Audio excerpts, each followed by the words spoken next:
We're up on the presentation wall with Cheryl's amazing needle turn applique baskets and flowers quilt. Please check the other videos. How are you going to see those? They're down here. There's a little arrow. When you hit that, it will take you to other videos of Cheryl's quilt getting stitched out. Each of them has tips and ideas that I share in relationship to this quilt, the stitching process, etc. All of the pieces that are appliqued have literally been hand stitched, needle turned. Now the basket was stitched by machine.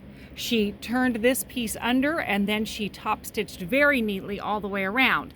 My point in that is that if you're going to be applique with machine, it does need to be stitched down so carefully that when the machine comes over it, the quilting machine, it doesn't lift any of those pieces. So she has gone right against the edge. Beautifully done, Cheryl. And then of course needlepoint turning also needs to be right against the edge and very secure, because we don't want the machine, the stitching machine, to grab any and pull on it. Any pieces of applique would always need that, whether it be this form or any other way that you do your applique. So stunning. Cheryl's going to put this into her local quilt show. Last year, her and I collaborated on a quilt, and she won a high ribbon. I don't remember if it was first or second place, but it was very high. And she's hoping this one will do well likewise, and I'm certain that it will.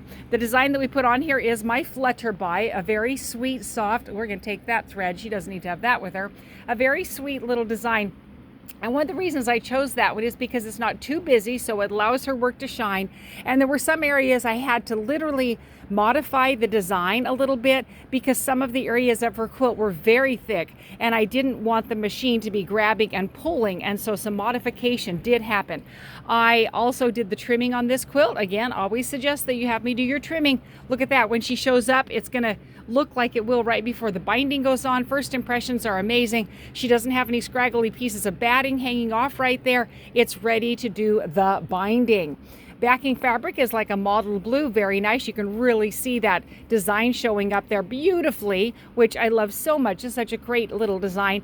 Works well for a lot of quilts. And then I also want to point out that she did connect her sashing and her borders on the diagonal. And I let people know, remember, your eye moves more smoothly when it's connected on the diagonal. Unless, of course, you happen to have a piece that is extremely linear and geometric. And in those cases, you could do it straight on. It actually will turn out better. So questions, thoughts about applique, about me trimming, about sending a quilt over here to the quilting studio. I take them by mail all the time. About attaching your bindings, about backings. Toss something down in the comments. Let's start a conversation, my dear friends.